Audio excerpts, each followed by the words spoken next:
La semana pasada veíamos un poquito acerca del conocimiento de Dios. Hablábamos, no sé si les dije cuál era el término cuando hablamos de Dios. ¿Cómo llamábamos a esta rama de la teología sistemática? ¿Recuerda? Decíamos que cuando hablábamos de Cristo, esta rama de la teología sistemática se dice que es cristología. Cuando hablamos del Espíritu Santo, neumatología. Pero cuando hablamos de Dios, hablamos de teología propia. Así nada más, teología propia. Es cuando hablamos acerca de Dios como Dios Padre, por así decirlo.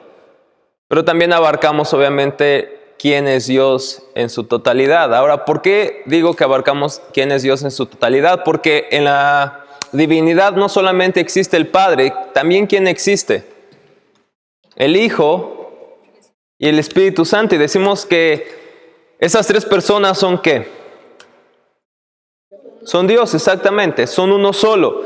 A esto nos referimos con la Trinidad. Así que va a ser el tema del día de hoy. Vamos a ver la esencia de Dios, específicamente la Trinidad.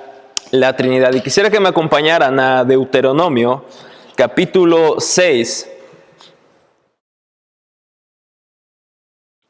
Versículos 4 al 9. Deuteronomio capítulo 6, versículos 4 al 9. Ok. ¿Listos todos? Fíjense lo que dice. Escucha, oh Israel, el Señor nuestro Dios, ¿qué es? Uno es. Amarás al Señor tu Dios con todo tu corazón, con toda tu alma y con toda tu fuerza. Y estas palabras que yo te mando hoy estarán sobre tu corazón. Y diligentemente las enseñarás a tus hijos y hablarás de ellas cuando te sientes en tu casa y cuando andes por el camino, cuando te acuestes y cuando te levantes. Y las atarás como una señal a tu mano y serán por insignias entre tus ojos y las escribirás en los postes de tu casa y en tus puertas o paredes. Exactamente. Ahora, el texto que me llama la atención es el versículo 4. Escucha, oh Israel, el Señor tu Dios, uno es. Dios es uno, Dios es tres. Entonces, ambas dice, sí, seguro, ¿por qué? ¿Cómo Dios puede ser uno y a la vez puede ser tres?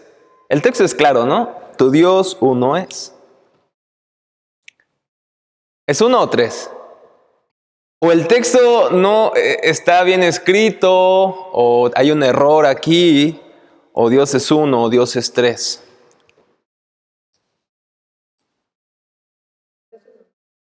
¿Ok? Ok, vamos a ver justamente el día de hoy esto. Y esto es muy importante que el pueblo lo entendiera. ¿Por qué? Porque el pueblo de Israel, recuerden, está saliendo de Egipto. ¿Hacia dónde se dirige? ¿Mandé? Sí, pero específicamente a poseer la tierra que Dios le había prometido a sus padres, que es la tierra de Canaán, ¿cierto? Esta tierra donde Dios les da esta promesa que ellos van a poseer. Ahora, estas tierras, en este tiempo, en esta parte del Mediterráneo, de alguna manera imperaba el politeísmo. ¿Eso qué se refiere? A una multitud de dioses. Estos pueblos tenían muchos dioses. Estos pueblos eran un pueblo muy religioso, pero adoraban a cualquier deidad, no solamente en Canaán, sino en muchas partes del Mediterráneo, como Grecia, incluso los romanos tenían muchos dioses. Ahora Dios les dice, les deja en claro que Él es uno. No son varios, es uno. Y esto era muy necesario para ellos entenderlo, de tal manera que Dios dice, tienes que tenerlo presente en tu casa, hablarlo a tus hijos, pasarlo a tus generaciones. Para Dios es muy importante que se entienda que Él es uno. Es muy importante para Dios que se entienda que no hay otro Dios como Él. Eso es muy importante para que el pueblo no se desviara en medio de justamente de unas naciones que tenían muchos dioses. Y la pregunta sigue siendo la misma. ¿Dios es uno o es tres? Pero fíjese lo que dice Éxodo 23. Si decimos que Dios es más que uno, o que hay más de un Dios, nos meteríamos en problemas. Éxodo, capítulo 20, versículo 3. Ok, ¿qué dice Éxodo? Es correcto, no tendrás otros dioses delante de mí. Entonces Dios de alguna manera tolera que nosotros tengamos otros dioses aparte de Él. En lo absoluto. Dios es claro, no tendrás otros dioses delante de mí. La pregunta sigue siendo la misma. ¿Dios es uno? ¿O es que hay tres dioses? ¿O cómo podemos hablar de el Padre, del Hijo y del Espíritu Santo? ¿Será que el Padre algunas veces es el Padre, algunas veces es el Hijo, algunas otras veces actúa como el Espíritu Santo? ¿Será que son tres dioses pero de menor rango? ¿Será que el Dios Padre es el más fuerte y poderoso? ¿Será que el Hijo no tiene tanto poder pero es poderoso? ¿Y será que el Espíritu Santo es como el menor de ellos pero a la vez ellos hacen una unidad? Son tres dioses, son tres personas. Es lo que vamos a ver el día de hoy. Así que no se espanten, vamos a tratar de comprender esto. Digo tratar porque tenemos que entender algo. No podemos comprender 100% a Dios. Y lo dijimos la clase pasada. Hay cosas de Dios que podemos comprender. Hay cosas de Dios que nosotros podemos entender. Sin embargo, jamás habrá persona alguna que pueda decir que es un experto en conocer a Dios. Por lo tanto, en esta clase quiero que nos acerquemos más como meros curiosos intelectuales, más como personas que quieren conocer a Dios. Y como lo dijimos la clase pasada, realmente eso es la razón de nuestra existencia. Es el supremo bien, decía un teólogo llamado Herman Bavinck. Conocer a Dios es el supremo bien de la alma. Es decir que el conocer a Dios, como decíamos, no es algo ajeno a nuestras vidas, o no debería por qué serlo. Conocer a Dios, entre más le conocemos, más tenemos que amarle. Y hablamos la semana pasada de esta analogía cuando amas a una persona. Cuando amas a una persona, lo que quieres es estar con esa persona y conocerlo, escucharlo, ver lo que le disgusta, lo que le agrada, porque la amas. Y no podemos decir entonces que amamos a Dios si no hay este deseo de conocerle. Y sucede que entre más le conocemos, más crece nuestro amor por Él. Y la pregunta es una realidad para tu corazón esta mañana decir, quiero conocerlo más? No simplemente para probar la materia, no simplemente para agradar a mis líderes, sino porque realmente quiero conocer a Dios. Y bueno, con esto en mente quisiera que entendiéramos que estamos delante del Señor, de la Trinidad, y no es un tema liviano, no es un tema de alguna manera ligero, es un tema profundamente importante. Escuchen lo que dice un teólogo llamado Herman Bavinck, que he citado, es un teólogo holandés muy importante. Dice lo siguiente: siempre debemos recordar que al estudiar la realidad del Trino Dios, no estamos tratando con una doctrina sobre Dios, con un concepto abstracto o con una proposición científica sobre la naturaleza de la divinidad. No se trata de una construcción humana que nosotros mismos o que otros han puesto sobre los hechos y que ahora tratamos de analizar y lógicamente desmembrar. Más bien, al tratar de la Trinidad, estamos tratando con Dios mismo, con el único y verdadero Dios que se ha revelado como tal en su palabra. Por lo tanto, jóvenes, no estamos, como decíamos la semana pasada, entrando en un laboratorio tratando de decir, bueno, ya conozco esto de Dios y voy a desmembrar el conocimiento de Dios para decir, esto es Dios. No, realmente nos acercamos como personas incapaces de describir, de alguna manera hablar dignamente de Dios. Incluso, como maestro, me veo muy limitado al hablar de Dios. Porque me gustaría que ustedes comprendieran todo acerca de Dios, pero ¿cómo lo puedo hacer si yo no mismo comprendo quién es Dios en su totalidad? Ni siquiera puedo decir, wow, manejo la Trinidad con gran profesionalidad. ¿Y por qué no es así? Así que esta mañana nos acercamos como personas expertas en Dios. Hoy nos acercamos como criaturas muy pequeñas delante de un Dios grande. Así que vamos a acercarnos a Dios en oración, que el Señor nos ayude esta mañana. Y espero que realmente esto nos acerque más a su corazón y podamos amarlo más. Señor, te damos muchas gracias, Dios, por este precioso día que tú nos permites, Padre, vivir delante de ti. Señor, gracias te damos, Dios, porque, Padre, tú nos provees los medios necesarios para estar en este lugar. Gracias por cada seminarista, por cada estudiante que está aquí, Señor. Te doy gracias, Padre, porque tú has sido bueno al traernos, Padre, con bien.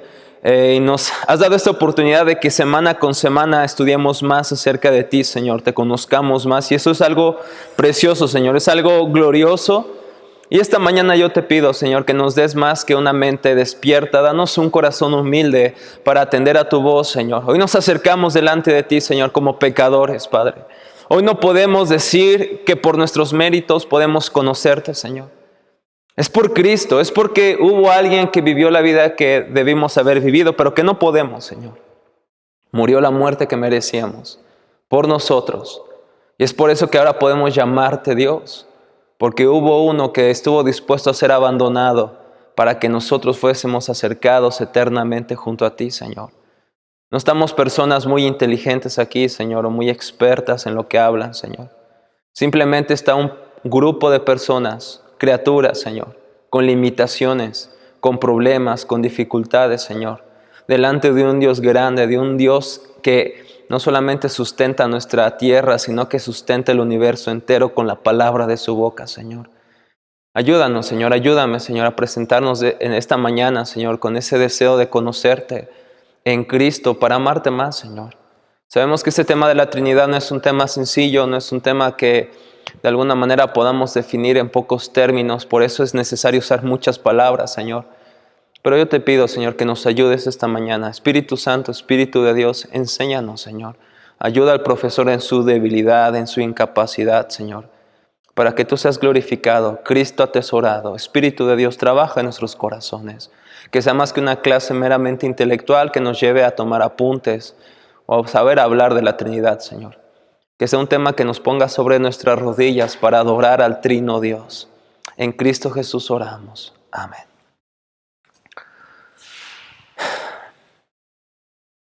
Así que, chicos, entender que este tema no es tan sencillo, pero también que no estamos estudiando a un objeto, no estamos estudiando un hecho de la naturaleza, estamos estudiando al mismo Dios, realmente debería llenarnos de temor. Y esto no es algo que creyó la iglesia hace 100 años. La Trinidad tiene mucho tiempo, así como ustedes en sus tareas de investigación esta semana, a más tardar, por favor, el viernes, mándenme su tarea, a más tardar el viernes. Al final les voy a dar mi correo electrónico.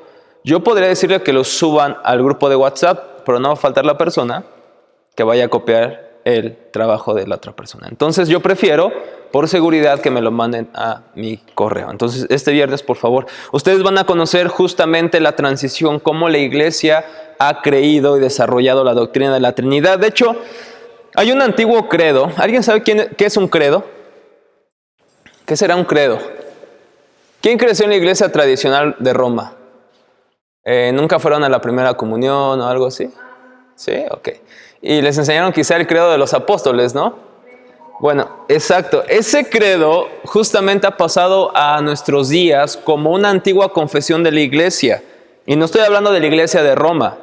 La iglesia de Roma lo enseña. Sin embargo, este credo surgió mucho antes de la distorsión de la iglesia, de tal manera que tenemos a la iglesia de Roma. La iglesia de Roma no es la más antigua, ni es la iglesia bíblica, pero la iglesia de Roma justamente lo adopta. Sin embargo, la iglesia cristiana, los apóstoles y los discípulos de los apóstoles ya recitaban este credo. Estoy hablando del segundo siglo, quizá del primer siglo. Y el credo decía, creo en Dios Padre Todopoderoso.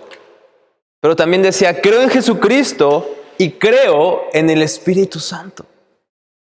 No solamente la iglesia creía en Dios Padre Todopoderoso, no solamente creía en, oye Israel, tu Dios uno es, sino que también creía en Jesucristo y creía en el Espíritu Santo. Y esta confesión fue muy antigua en la iglesia. Y jóvenes, entiendan que la iglesia no empezó hace 100 años, no empezó hace 200 años. La iglesia empezó incluso desde el principio del mundo, cuando Dios estaba salvando a las personas a través de la fe. Nunca ha sido diferente. Nunca las personas han sido salvas por las obras. ¿Cómo fue salvado Abraham? ¿Por las obras? ¿Cómo fue salvado? Por la fe. Y Jesucristo viene justamente a darle forma de alguna manera a su iglesia en el Nuevo Testamento. Y la iglesia creía en Dios Padre Todopoderoso, así como el pueblo de Israel. Pero también creía en Jesucristo y creía en el Espíritu Santo. Y eso es algo muy importante porque hemos hablado al principio que Dios es uno. Deuteronomio 6:4, aprendas ese texto. Oye Israel, el Señor tu Dios, uno es. Sin embargo, la iglesia decía, creo en Dios Padre Todopoderoso, creo en Jesucristo y creo en el Espíritu Santo. Después, en el 325, hay un concilio llamado el Concilio de Nicea, donde se le agrega, el Hijo es cosustancial, es de la misma naturaleza del Padre. Entonces es Dios. A ver, ¿Dios es uno o Dios es dos? Y después se dice que el Espíritu Santo es Dios. Entonces, ¿Dios es uno o son tres dioses? Es lo que vamos a tratar de hoy de ver en la doctrina de las Escrituras. Pero nuevamente quiero que entiendan que esto no es una doctrina meramente para que ustedes anoten y pasen esta materia. Esta doctrina realmente debe dar consuelo a nuestras vidas. La pregunta quizá que ustedes están haciendo ahorita es, ¿esto qué tiene que ver con mi vida? ¿Qué importa la doctrina de la Trinidad en nuestras vidas? Nuevamente Herman Bavinck nos ayuda y dice, el artículo de la Santísima Trinidad es el corazón, no es una doctrina secundaria o no importante. Dice, es el corazón y el núcleo de nuestra confesión, así como lo fue para la primera iglesia. Es el distintivo de nuestra religión y la alabanza y el consuelo de todos los verdaderos creyentes. Vamos a entender un poquito esto. Dice que el artículo, la doctrina de la Santísima Trinidad, es el corazón, es el núcleo de nuestra misma fe. Es decir, no podemos decir somos cristianos si no creemos en ¿qué? En la Trinidad. Y veremos hoy por qué es así. No podemos decir que somos cristianos si no creemos en la Trinidad. Hay iglesias llamadas unicitarias, que no creen en Dios Hijo y Dios Espíritu Santo como Dios. Dicen que son iglesias cristianas, pero la iglesia primitiva desde el comienzo ha creído en la Trinidad. Sí se fue formulando con el tiempo de una mejor forma, pero la iglesia primitiva creía, no solamente la iglesia primitiva, los apóstoles. ¿Recuerdan cuando Tomás se acerca y dice, yo no creo que Jesús haya resucitado? ¿Qué le dice Jesús? Mete tu dedo. Fíjate, soy yo. Y entonces cuando lo vio, ¿alguien recuerda qué exclamó este hombre al ver a Jesús? Dijo, Señor mío y Dios mío. Entonces, este es el núcleo, el corazón de nuestra fe. No podemos decir que podemos ser cristianos si no creemos en la Trinidad. Por lo tanto, esas personas que dicen no creer en Dios Hijo y Dios Espíritu Santo, por lo tanto, no podemos llamarlas cristianas. Y Herman Bavinck resume esto, porque es el núcleo y el corazón de nuestra confesión. Segunda parte.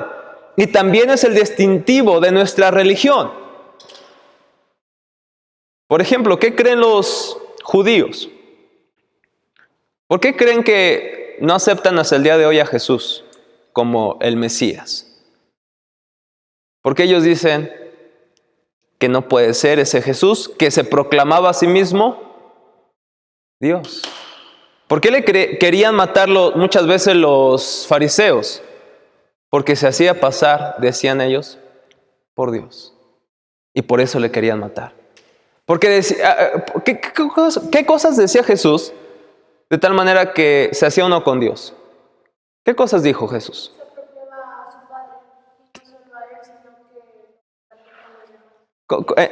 Pero, ¿cómo está eso? Se refería a Dios como Padre.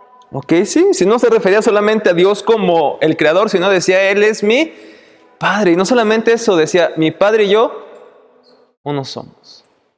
Uno somos.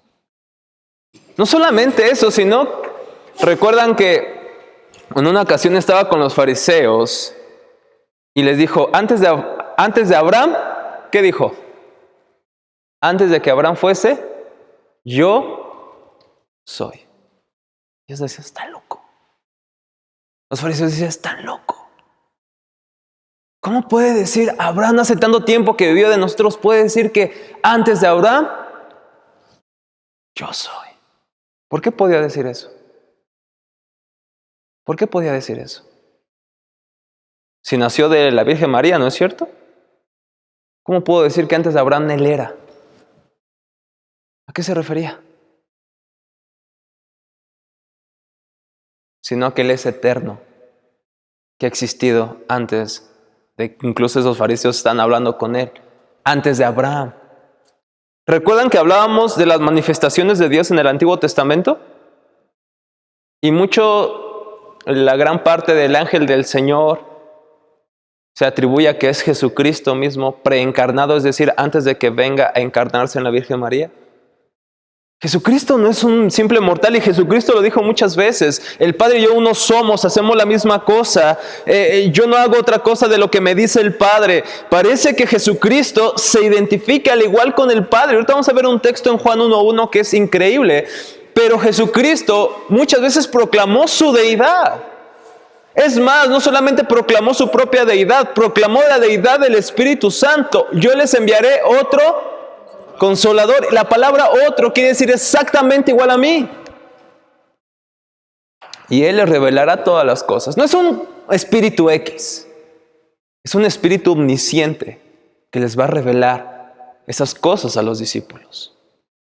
No solamente Jesucristo proclamó su propia deidad, divinidad, sino que también proclamó la del Espíritu Santo.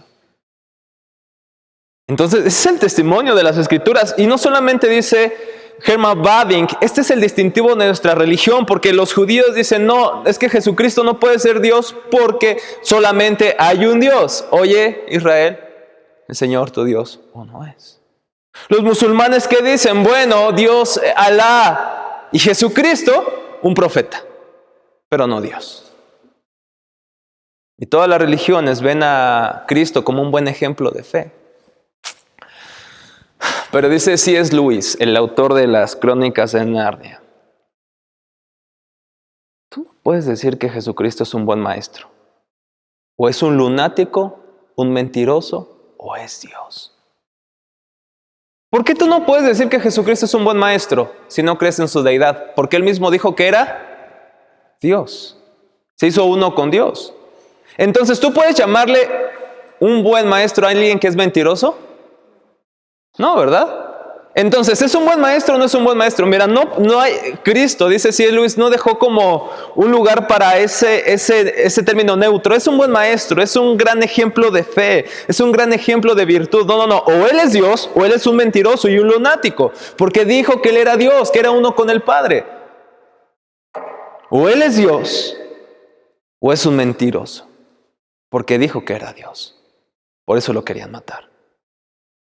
Entonces vamos a ver el día de hoy justamente esto. Pero Herman Bavinck no se queda ahí.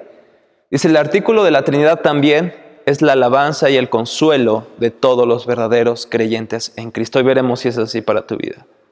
Veremos si te da consuelo saber que Dios Padre es uno con el Hijo y con el Espíritu Santo. Así que vamos a entrar a esta doctrina. ¿Y por qué vamos a estudiarla? Sencillamente porque la palabra de Dios la enseña. No es porque yo la quiera enseñar, porque realmente es difícil, es un reto. ¿Por qué debo enseñárselas si no es algo que comprendo al 100% como maestro y tengo que confesarlo? Y discúlpenme si pensaban que su profesor sabía todo, no lo sabe todo. Demonios. Y la verdad es que es así. No voy a decirles: miren, este tema he escrito varios libros, e incluso aquellos que hayan escrito libros acerca de este tema es probable que no puedan decir lo mismo que yo. Estamos apenas arañando la superficie de la Trinidad, no somos personas expertas en Dios. Sin embargo, ¿por qué lo vamos a enseñar? Porque es una verdad revelada en la palabra de Dios. Dice Bavinck otra vez: es una confesión que fue concluida materialmente en el Evangelio y en toda la palabra de Dios. Una doctrina que fue inferida por la fe cristiana a partir de la revelación de Dios. Es decir, la iglesia no cree esa doctrina. No se levanta Pablo, no se levanta Tomás, no se levanta Juan y dice: vamos a inventar la Trinidad y esto es la Trinidad. No, más bien la iglesia reconoció que en la palabra de Dios, en el Antiguo Testamento, ¿cuántos libros tenemos? Antiguo Testamento. ¿Cuántos? ¿Cuántos? 39. Nuevo Testamento, 27. Hacemos una suma total de 66 libros. En estos 66 libros la iglesia vio que esta era una doctrina que no podía negar. No se podía hacer a un lado. Y veremos que la doctrina de la Trinidad no es un asunto del Nuevo Testamento. La doctrina de la Trinidad se viene revelando desde el Antiguo Testamento. ¿Por qué es más clara en el Nuevo Testamento? Porque tenemos que entender que Dios se ha revelado a través de su palabra, pero que Dios se ha revelado históricamente, poco a poco, develando un poco de su belleza hacia las criaturas humanas. Por ejemplo, yo te pregunto algo. ¿Tú y yo sabemos más que los creyentes del Antiguo Testamento? ¿Tú crees que tú y yo sabemos más de la Biblia y de la revelación de Dios que David mismo, el rey David? ¿Sabemos más, sí o no? No entiendo esa respuesta. Sí sabemos más. Tenemos, no solamente, fíjense, David solamente contaba con los primeros 5 libros de la Biblia. El Pentateuco, exacto. Él no tenía los mismos que nosotros. ¿Nosotros sabemos más que el apóstol Pablo en cuanto a la revelación de Dios en su palabra? Sí. Él nada más tenía el Antiguo Testamento, nada más, ¿no? En un sentido. Y nosotros tenemos ahora el Antiguo y Nuevo Testamento. Vemos más que ellos, en un sentido, ¿no? Podemos conocer más, no es decir que somos mejores creyentes, ¿no? Eso es muy diferente. Pero sí vemos más de lo que ellos han visto, porque Dios a través de toda la historia de la Biblia ha ido revelando un poco más acerca de quién es Él. Dios revela quién es en Génesis, por ejemplo. ¿Quién es Dios según Génesis? El Creador. En el principio Dios creó. ¿Qué más es Dios? Según Génesis. Consideren todo el libro. ¿Quién más es Dios? Pareciera que no conocen la Biblia. ¿Han leído Génesis? ¿Quién es Dios? Juez también es un juez. Génesis capítulo 3, Génesis capítulo 5, 6. Dios es un juez. Pero también es un Dios de gracia. Misericordioso. ¿Qué debió haber hecho Adán y Eva en Génesis capítulo 3? Haberlos fulminado de la tierra. Pero Dios no solamente los perdona, es más, agarra un animal, lo mata, lo sacrifica para vestirlos. No solamente los viste, sino que también les da una promesa que su simiente va a aplastar la cabeza de la serpiente. Esta simiente, ¿quién era? ¿A quién se refería? A Jesús. Y Dios se revela en muchos sentidos en Génesis, pero se va revelando en Éxodo. En Éxodo, ¿cuál es la primera idea que viene de Dios para ustedes? ¿Quién es Dios en Éxodo? Libertador. Dios no solamente se revela como Dios creador, como Dios juez, o incluso como Dios misericordioso, ahora como Dios que liberta a un pueblo que no lo quiere, que lo aborrece. Que Dios abre el mar, le da de comer cosas del cielo, cereal del cielo, codornices y todo ese tipo de cosas. No solamente eso, sino que en la roca sale agua. Sin embargo, el pueblo sigue oponiéndose a Dios. Y en todo el Pentateuco es Dios tratando con un pueblo rebelde. Y Dios se va revelando en Josué como aquel que cumple su promesa. En Jueces, como aquel que no deja a su pueblo a pesar que el pueblo hacía lo que quería, dice Jueces. Y así podemos ir a través de los Salmos, a través del libro de Job, a través del libro de Eclesiastés, de Cantar de los Cantares, Proverbios, los profetas mayores y menores, y Dios se va revelando cada vez más claramente, más nítidamente. Llegamos al Nuevo Testamento, vamos a los Evangelios, vamos a las cartas de Pablo, las cartas paulinas, a las cartas generales, vamos al libro de la historia de la iglesia, que es Hechos, y el libro de la Revelación, que es Apocalipsis, y vemos un poco más de Dios. Y entonces la iglesia que vio en la Trinidad, vio esta revelación continua de Dios, como Dios Padre, Dios Hijo y Dios Espíritu Santo. Así que la iglesia no crea, escuchen bien, la iglesia cristiana no crea la doctrina de la Trinidad, más bien la reconoce. Es muy diferente. Reconocer a crear algo. Lo que la iglesia ve las Escrituras y dice, bueno, esto es indudablemente una prueba de que Dios es uno, pero son está en 3 personas. ¿Cómo le hacemos? Algunos que no están de acuerdo con la doctrina de la Trinidad argumentan que fue creación de la iglesia y de los padres de la iglesia al tratar de conciliar la filosofía cristiana con el cristianismo. La filosofía griega con el cristianismo. Algunos dicen, no, fue Tertuliano, un padre de la iglesia quien lo inventó, no fue quien lo inventó. Pero nuevamente, si ustedes van a hacer este trabajo de investigación, y espero que lo hagan muy bien, a los que llegaron tarde, la tarea para el viernes, a más tardar, me la pueden enviar desde antes, es investigar cómo se formó o se formuló la doctrina de la Trinidad en la iglesia. Cómo se formuló la doctrina de la Trinidad en la iglesia. Y verán este proceso, a más tardar para el viernes. Y verán el proceso cómo Dios justamente guió a su iglesia a reconocer esta doctrina, no a crearla. No fue Tertuliano, no fue Pablo, no fue Tomás. ¿Por qué enseñamos la doctrina de la Trinidad? ¿Por qué la enseñamos? Porque Dios la revela en su palabra. La que conocemos como revelación es... ¿Cómo conocemos a la Biblia? Como la revelación especial de Dios. Estaría padre que le hiciera un examen ahorita, ¿verdad? Fíjense lo que dice el Catecismo de Heidelberg, que fue un documento muy importante para la Iglesia, sobre todo en el tiempo de la Reforma. Responde a la pregunta 25 de la siguiente forma, y es el dilema que tuvimos ahorita al principio de la clase. Decimos que hay un solo Dios, ¿cierto? Solamente hay un Dios. Entonces, pregunta el Catecismo de Heidelberg, entonces, ¿por qué se habla del Padre y del Hijo y del Espíritu Santo? ¿Por qué si hay un Dios, parece que se habla de 3? Parece que estamos entrando a una antigua herejía que se llamaba el triteísmo. Triteísmo. 3 dioses.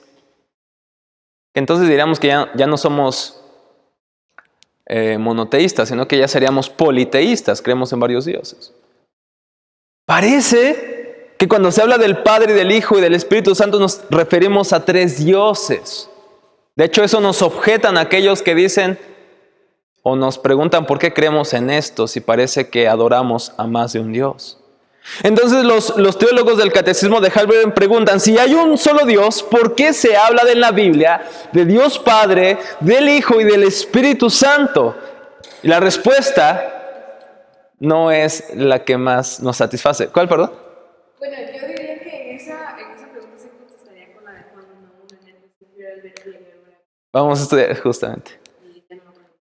Exacto, es eso.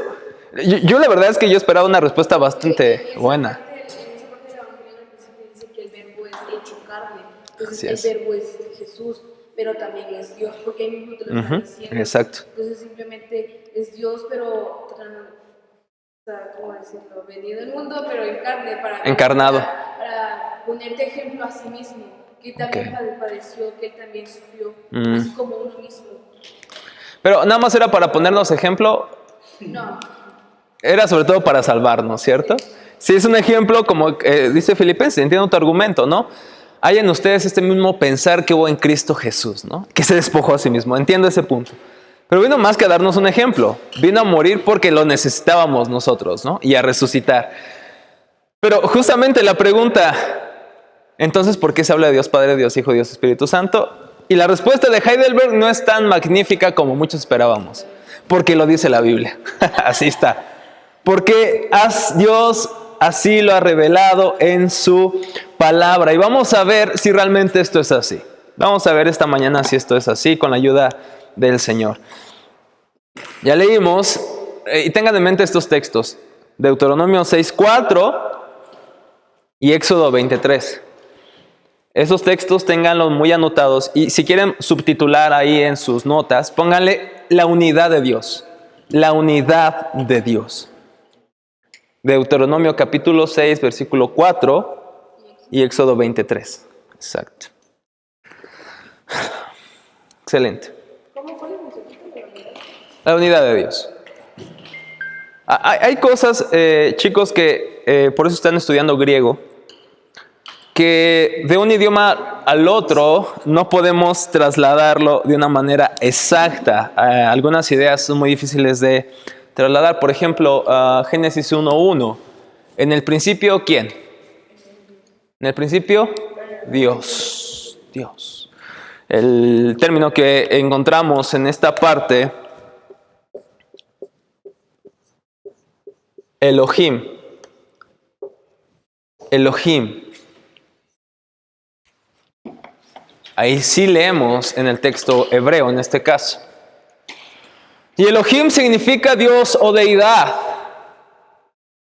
Puede ser, pero puede ser, y es una deidad compuesta. Ahí está interesante esta palabra. Porque aunque se habla de la deidad, es una deidad compuesta por más de una parte. Anote nada más eso, ahorita vamos a entender un poco acerca de esto. Es una deidad compuesta por más de una parte. Aquí, de alguna manera, se vislumbra un poco acerca de la Trinidad. Génesis 1:1. En el principio, Dios. Pero no solamente en el principio Dios. Vamos a Génesis 1:1, acompáñame ahí. Génesis capítulo 1, versículo 1.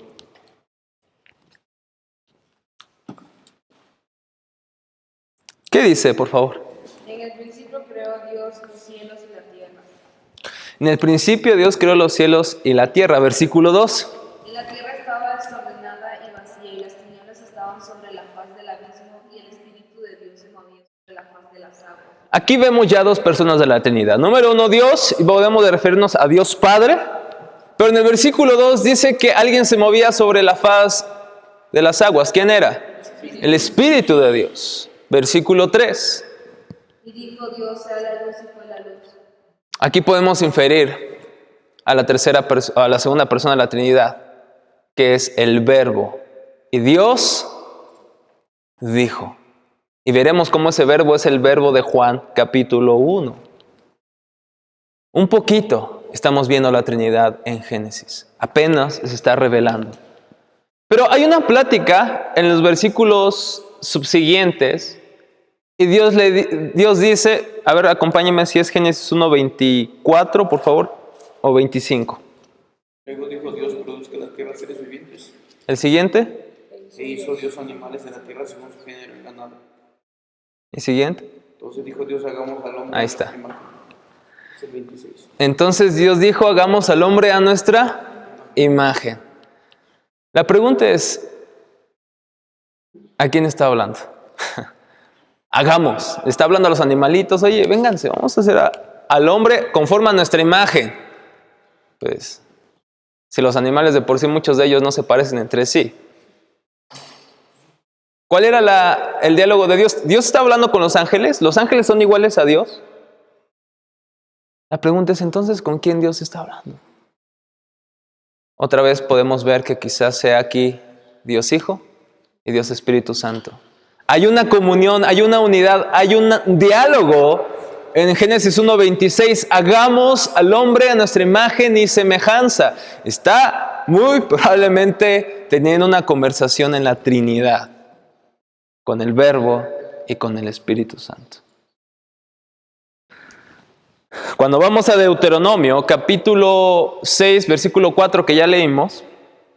Oye Israel, tu Dios uno es. Decíamos que ahora yo no trabajo de lleno en traducción, pero yo estudié idiomas y justamente me dediqué en muchas partes a la traducción.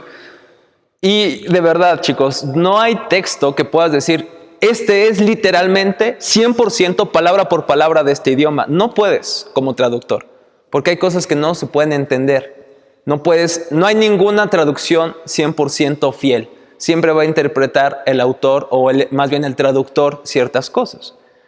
Lamentablemente no tenemos el entendimiento del hebreo como está acá, pero la palabra uno que hablamos en este texto, voy a transliterarlo al español, que sería como Echad, perdón, aquí parece una X. Echad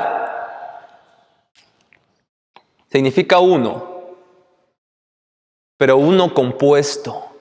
uno compuesto, no uno indivisible, es decir, que no se pueda dividir, sino que se habla de uno que está compuesto por varias partes.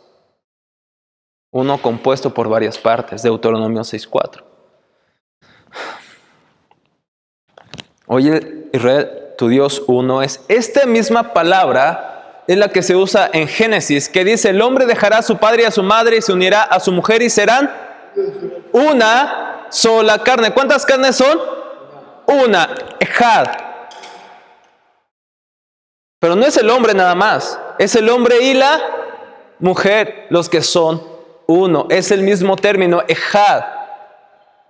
Entonces podemos otra vez ver cómo estamos un poquito entendiendo acerca de cómo es la persona de Dios en la Trinidad. Él es uno, sí es uno, pero está compuesto por tres personas, como veremos ahorita.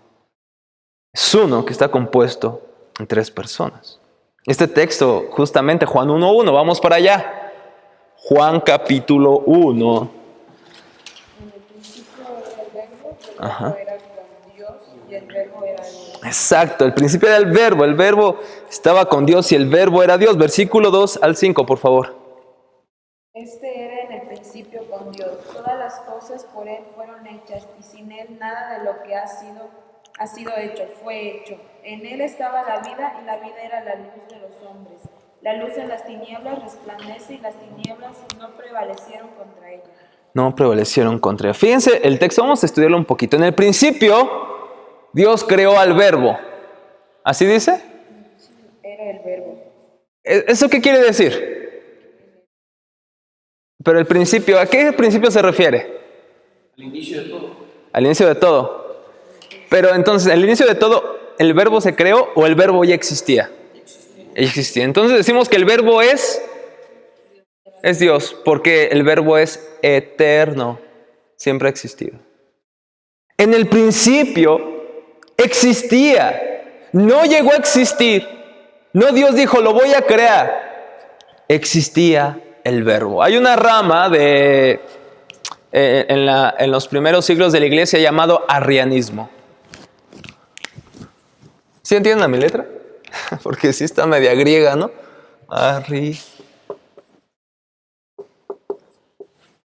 Arrianismo. El arrianismo, esa es la pregunta, ¿qué es el arrianismo? Su precursor, su predicador se llamaba Arrio. Arrio. Como Arre, pero Fierro, variante. Arrio fue un obispo que se preocupaba mucho, y fíjense, estoy usando una palabras objetivas, se preocupaba mucho porque los cristianos creyeran en la unidad de Dios. Sí, Arrio tenía una buena preocupación. Él decía, no podemos nosotros negociar la verdad de Deuteronomio 6:4. Oye Israel, tu Dios uno es.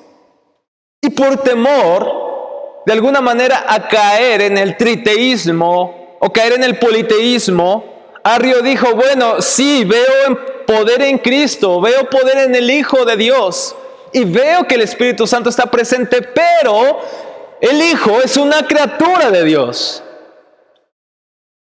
Es una criatura de Dios. De tal manera que Arrio decía que el Hijo llegó a ser creado por Dios. Es decir, que hubo un momento en el que Él no existía. Exacto. Porque pues es una creación, entonces es temporal, ¿cierto? Arrio decía eso. Decía, bueno, me preocupa mucho la unidad de Dios, entonces Él es la primera criatura. Decía, no es como cualquier criatura. Él es la primera, la más elevada. Pero no es igual a Dios. No es Dios. Eso es el arrianismo. La negación de la divinidad de Cristo. Es la negación de la divinidad de Cristo. Es la negación de la divinidad de Cristo. De la divinidad. O de la deidad o divinidad de Cristo. Sin embargo, las Escrituras nos dicen lo opuesto a lo que Arrio decía. Porque en el principio ya existía el verbo, porque el verbo es eterno.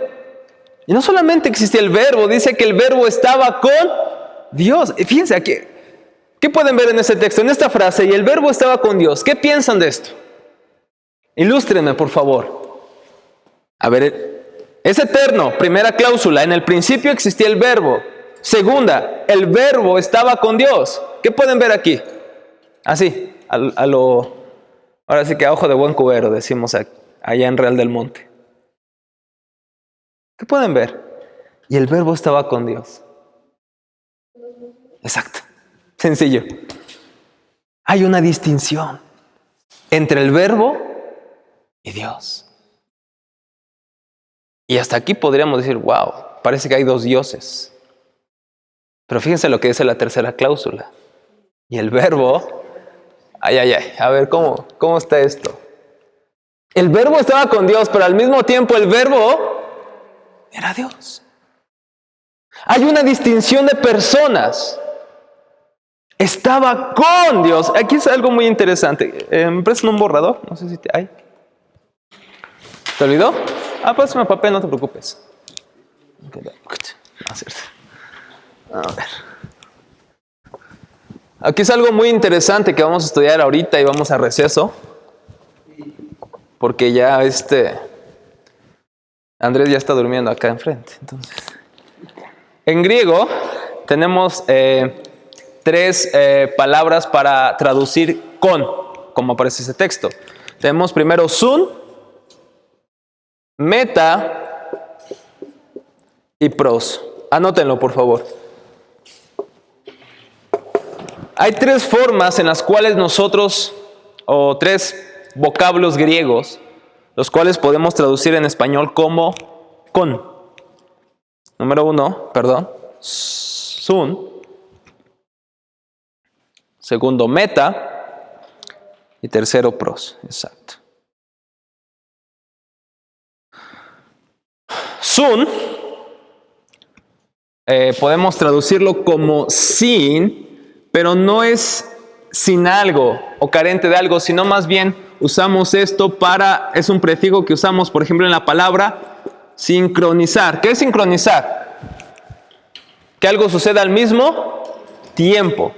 A eso se refiere sin, o en este caso ha llegado a nosotros como sin. Y meta se puede usar como con, pero con la idea de estar al lado de alguien. Yo estoy con Samuel, está a mi lado. Al lado, bueno, sí. Al lado de alguien.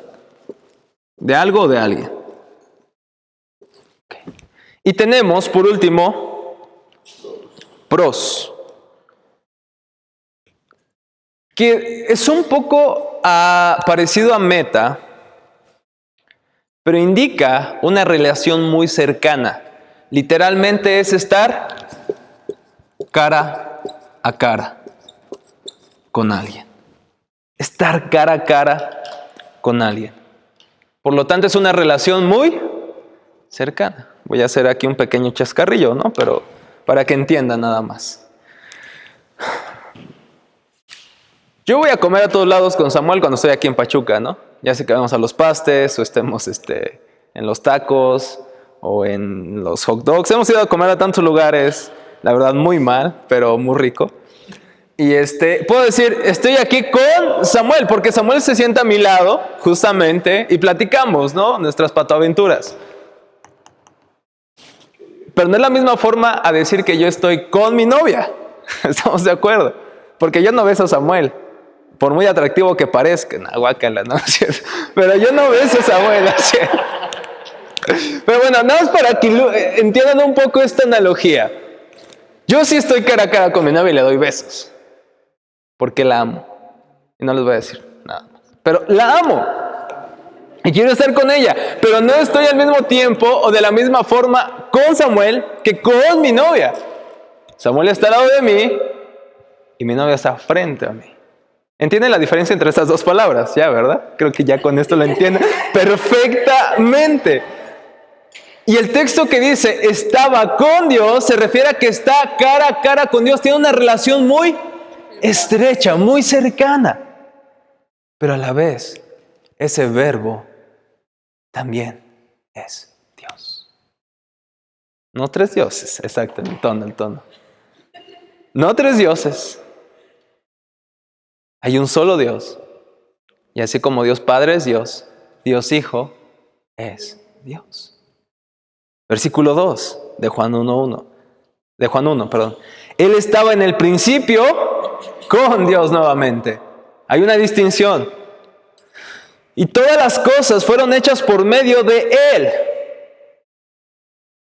Génesis capítulo 1, versículo 3. Y Dios dijo, sea la luz. ¿Y qué fue hecho? Sin duda. Porque fue creado a través del verbo de Dios, de la palabra de Dios. Todas las cosas fueron hechas por Él, por medio de Él, y sin Él nada de lo que ha sido fue hecho. En Él estaba la vida, y la vida era la luz de los hombres. En Él estaba la vida. No había un poco de vida. En Él existe la vida. Y si no existe Él, si no existe ese Dios, entonces no existiría la vida. Y esa luz brilló en las tinieblas, y las tinieblas no la comprendieron. Algunas otras versiones dicen, y no pudieron detenerla. Quiero nada más que entiendan esto antes de ir a descanso. El verbo en este caso se diferencia de Dios, pero de alguna manera esta palabra o este verbo también es Dios. Versículo Juan 17:24. Juan 17:24. 17:24. Ajá. Quiero que donde yo estoy también estén conmigo. ¿Para qué? Para que vean mi gloria que me has dado, porque me has amado desde antes de la fundación del mundo. ¿Y quién está hablando en este caso? Jesús. ¿Y quién está hablando Génesis Juan 1:1? ¿De quién? ¿De quién está hablando? De Dios, sí, de Dios, pero ¿de qué persona de la Trinidad? Del Hijo, de Jesús. Y está hablando Jesús también aquí, dice, Padre, quiero que estas personas que me has dado, aquellos que he de salvar, quiero que ellos también estén donde yo estoy y estaré. ¿Para qué? Para que vean mi gloria. Sin embargo, Dios en el Antiguo Testamento dice, mi gloria no la daré a otro. Pero dice Jesús, quiero que ellos vean mi gloria. ¿Por qué? Porque me has amado desde antes de la fundación del mundo. No, Cristo no existió en un principio, fue creado en un principio, más bien Él ya existía. De hecho, ha sido amado por Dios Padre desde antes de la fundación del mundo. Antes de todas las cosas se crearan, el Hijo, el Padre y el Espíritu Santo tenían una perfecta comunión entre ellos mismos. 3 personas. La pregunta sigue siendo, ¿pero 3 dioses? Esa es la pregunta. Por último, Juan 20, versículos 24 al 28. Juan 20, versículos 24 al 28. Pero Tomás, uno de los 12, llamado Dídimo, no estaba con ellos cuando Jesús vino. Le dijeron, pues, los otros discípulos, al Señor hemos visto. Él les dijo, si no viere sus manos la señal de los clavos, y metiere mi dedo en el lugar de los clavos, y metiere mi mano en su costado, no creeré. 26 al 28. 8 días después estaban otra vez sus discípulos dentro y con ellos Tomás. Llegó Jesús estando las puertas cerradas y se puso en medio y les dijo, paz a vosotros. Luego dijo a Tomás, pon aquí tu dedo y mira mis manos, y acerca tu mano y métela en mi costado, y no seas incrédulo sino creyente. Entonces Tomás respondió y le dijo, Señor mío y Dios mío. ¿Qué palabras? Gracias. Gracias, Fer. No solamente le dijo, Señor mío, también le dijo, y Jesús dijo, no me digas así.